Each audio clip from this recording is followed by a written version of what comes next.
Hai, terima kasih sudah meluangkan waktu. Support channel ini agar dibisnisin bisa jadi bagian cerita dalam perjalanan bisnismu. Selamat datang di Jurnal Detail. Jurnal ini akan membawamu pada vertikal kehidupan seseorang seperti kisah hidup Ma adalah cerita Zero to Hero. Dia berasal dari keluarga tidak mampu, tidak punya koneksi, bahkan gagap teknologi alias gaptek. Tapi berhasil mendirikan startup besar dan menjadi miliarder. Dalam menjalani kehidupan dan berbisnis, Ma sudah akrab dengan penolakan dan kegagalan. Namun, ada beberapa prinsip yang senantiasa digenggamnya erat-erat, yakni pantang menyerah, bermimpi besar, dan bekerja keras. Jack Ma lahir di kota Hangzhou, China pada 10 September 1964. Ma dibesarkan dalam keluarga yang terbilang kurang mampu secara finansial. Keluarganya hanya bergantung pada tunjangan pensiunan bulanan yang didapatkan sang ayah. Dalam urusan pendidikan, Ma juga mengalami kesulitan. Ia sendiri menceritakan pernah gagal sebanyak 2 kali dalam tes di sekolah dasar dan 3 kali gagal dalam tes kenaikan sekolah menengah. Mata pelajaran matematika jadi salah satu kelemahannya. Lain cerita soal bahasa. Sejak umur 12 tahun, Ma sudah menunjukkan ketertarikannya terhadap bahasa Inggris. Karena keinginannya belajar bahasa Inggris, selama 9 tahun, Ma yang tinggal di kota Hangzhou rela memacu sepedanya sejauh 27 km ke pusat kota untuk bertemu turis luar negeri. Ia akan menawarkan diri menjadi pemandu wisata tour guide bagi para turis asing. Sebagai gantinya, para turis tersebut mengajarkannya bahasa Inggris. Menariknya, gara-gara sering bertemu dengan turis, Ma diberikan nama panggilan, Jack, oleh salah seorang turis yang kemudian menjadi sahabat penanya. Karena turis tersebutlah, Ma akhirnya lebih populer dikenal sebagai Jack Ma. Padahal, sebenarnya Jack Ma lahir dengan nama asli Ma Yun. Alasan dibalik pemberian nama panggilan Jack pada Ma ialah karena sahabat penanya itu sulit mengeja nama Ma, yang notabene menggunakan bahasa Mandarin.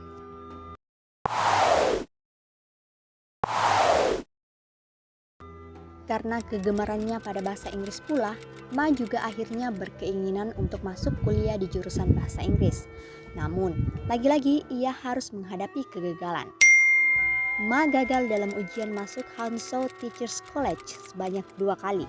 Untungnya, dalam ujian yang ketiga, Ma berhasil masuk ke perguruan tinggi jurusan tersebut dengan jurusan pendidikan bahasa Inggris. Ia lulus dari Hangzhou Teachers College pada 1988 dan berniat melanjutkan pendidikan ke Universitas Harvard yang merupakan salah satu kampus paling bergengsi di dunia.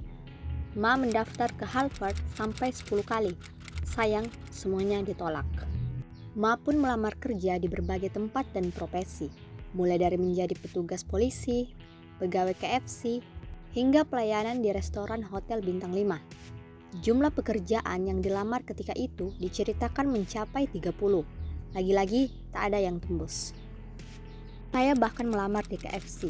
Saat itu ada 24 orang yang melamar.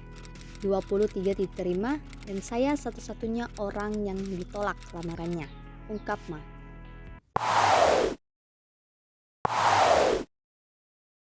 Setelah berbagai penolakan, Ma akhirnya bekerja sebagai guru bahasa Inggris di salah satu universitas lokal. Profesi ini dia jalani selama 5 tahun sebelum mulai terjun ke dunia bisnis. Pada 1994, Ma mencoba peruntungannya membangun sebuah agensi penerjemahan bernama Hangzhou Haibo Translation Agency. Kemudian, pada 1995, Ma punya kesempatan berkunjung ke Amerika Serikat. Bukan untuk jalan-jalan, melainkan membantu salah satu perusahaan Cina menagih hutang pada seorang pebisnis Amerika Serikat. Disinilah awal mula titik balik kehidupan Ma.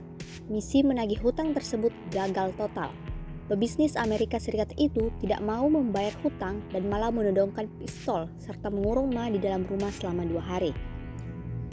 Setelah kejadian mencekam itu, ia pergi bertemu dengan temannya di kota Seattle. Disinilah Ma mulai kenal dengan internet. Ketika itu, Ma merasa jatuh cinta dengan internet. Kunci pertama ia cari di mesin pencarian Yahoo ketika itu ialah bir dan Cina. Namun, hasilnya nihil. Ma terkejut karena pencarian dengan kata kunci Cina tak menghasilkan informasi apapun dari kampung halamannya. Akhirnya, Ma bertekad untuk membuat perusahaan internet pertama di Cina. Padahal, Ma sendiri juga sebenarnya gaptek. Dia tak bisa mengoperasikan komputer, apalagi soal menulis kode untuk membangun sebuah situs. Saya tidak tahu apa-apa tentang komputer. Yang saya tahu tentang komputer adalah cara mengirim dan menerima email, serta browsing. Ungkap Ma pada tahun 2014 silam. Saat kembali dalam perjalanannya ke Amerika Serikat, Ma berhenti menjadi guru dan meluncurkan ChinaPage.com, sebuah perusahaan yang membantu membuat situs web untuk perusahaan Cina. Namun, umur ChinaPage tak bertahan lama, karena ketika itu internet memang masih berupa barang baru di Cina.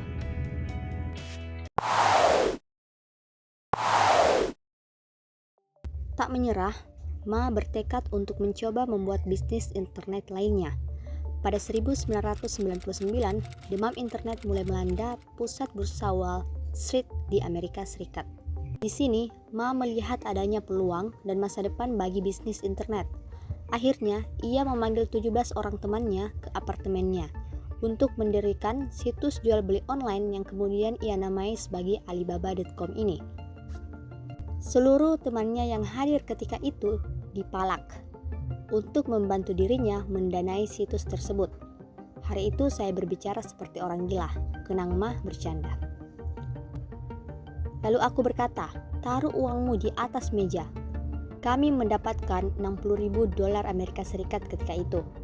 Itu adalah putaran pendanaan kami yang pertama, kata Ma. Ma menggunakan nama Alibaba karena terinspirasi dari kisah Alibaba dan The Forty Thieves yang mendunia. Hal ini karena ketika Ma pergi ke Amerika Serikat, setiap orang yang ia tanya tahu tentang kisah Alibaba ini. Apa yang kamu ketahui tentang Alibaba? Tanya Ma kepada sekitar 30 orang. Open sesame menjadi jawaban yang paling banyak didapatkan Ma. I asked her, do you know about Alibaba? She said, yes. I said, what is Alibaba? She said, open sesame. Good. Open up sesame! Di kisah tersebut, open sesame menjadi kata-kata ajaib yang membawa Alibaba, sang tokoh utama dalam cerita, akhirnya bisa masuk ke gua yang penuh dengan harta karun. Agaknya, Ma juga ingin situs marketplace yang ia luncurkan bisa mendunia dan membuat siapapun di dalamnya menemukan harta karun. Nama Alibaba juga mudah dieja dan terkenal secara global. Jadilah nama Alibaba, pembuka akses tanpa batas, open sesame untuk perusahaan kecil dan menengah, pungkas Ma. Pada Februari 1999, Ma akhirnya meluncurkan situs marketplace Alibaba.com. Situs ini khusus melayani transaksi jual beli antar satu perusahaan dengan perusahaan yang lain, business to business or B2B. Untuk bisa menggunakan domain Alibaba.com, Ma harus merogoh kocek hingga $4.000 Amerika Serikat. Visi utama Ma saat itu ialah dirinya ingin membangun ekosistem e-commerce yang memungkinkan pelanggannya bisa melakukan semua aspek bisnis secara online. Saya ingin menciptakan 1 juta pekerjaan, mengubah lingkungan sosial dan ekonomi Cina, dan menjadikannya sebagai pasar internet terbesar di dunia, ungkap Ma.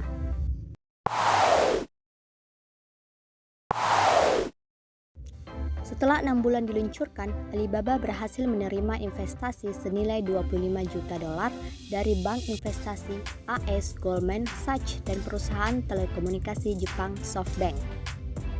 Pada 2005, Yahoo juga ikut menginvestasikan dana senilai $1 miliar Amerika Serikat ke Alibaba. Seiring berjalannya waktu, bisnis Alibaba tumbuh besar dan semakin menggurita. Pada tahun 2001, Alibaba meluncurkan situs belanja online, Taobao, hingga situs retail Tmall.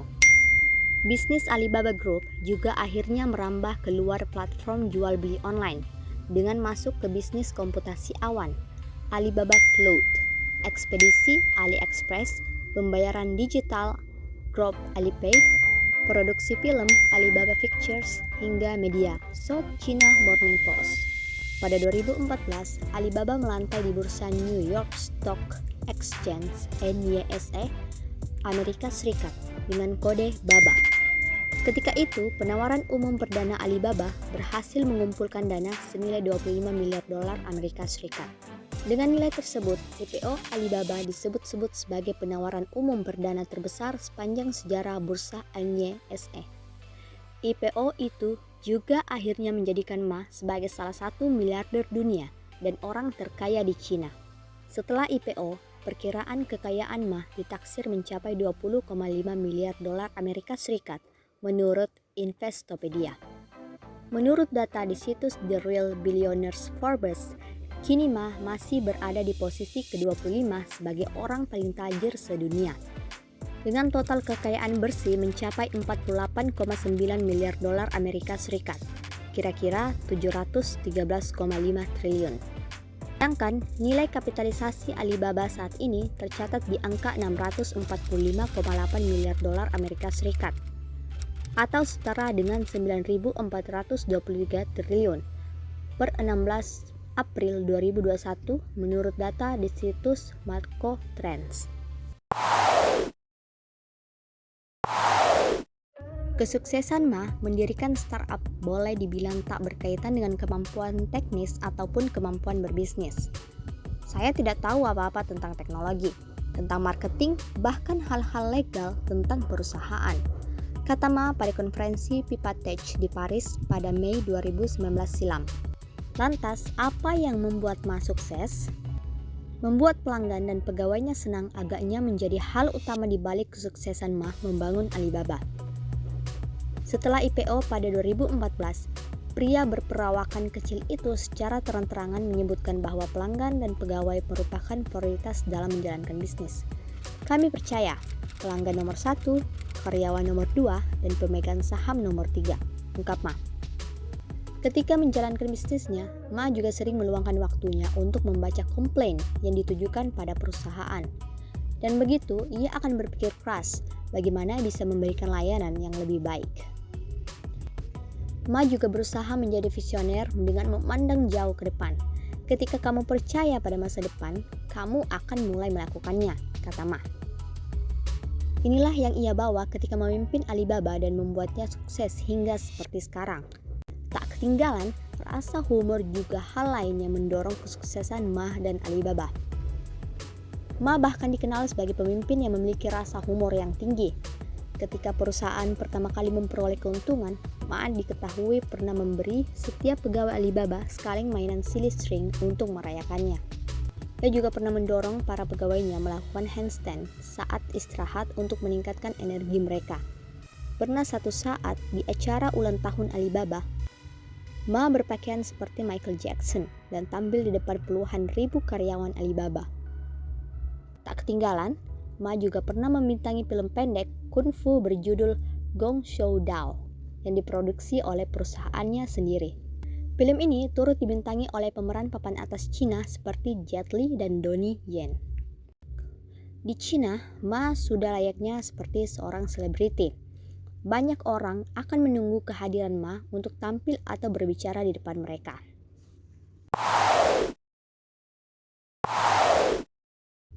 Setelah IPO Alibaba menorehkan sejarah baru, Ma dikenal sebagai salah satu orang terkaya di Cina, bahkan di dunia. Namun, menurut Ma, menjadi orang kaya itu beban. Orang-orang bilang, Jack, menjadi orang kaya itu bagus. Ya, itu bagus. Tapi bukan menjadi orang terkaya di Cina, ungkap Ma. Alasannya, menurut dia, dengan menjadi orang sukses, maka harapan yang dilekatkan orang-orang juga akan semakin tinggi. Ini membuat Ma jadi mengkhawatirkan banyak hal. Belum lagi, sejak ia dilabeli sebagai orang kaya, ia merasa banyak orang yang mengelilingi dirinya karena termotivasi oleh uang. Jack Ma sendiri menjabat sebagai CEO Alibaba Group hingga 2013. Kemudian, dia menduduki posisi Chairman Alibaba hingga 2019. Setelah pensiun dari Alibaba, pria berusia 56 tahun ini berencana fokus pada Jack Ma Foundation. sebuah badan amal yang didirikannya pada 2014. Jack Ma Foundation ini didedikasikan untuk meningkatkan pendidikan, lingkungan, dan kesehatan masyarakat. Ma juga mengungkapkan dirinya ingin mengikuti jejak pendiri Microsoft dan sesama miliarder Bill Gates, yang telah berjanji untuk memberikan setidaknya setengah dari kekayaannya selama hidupnya. Ajak kami dalam teorimu sehingga teori tadi jadi teorimu. Untuk video serupa silahkan kunjungi playlist kami. Terima kasih, sampai jumpa.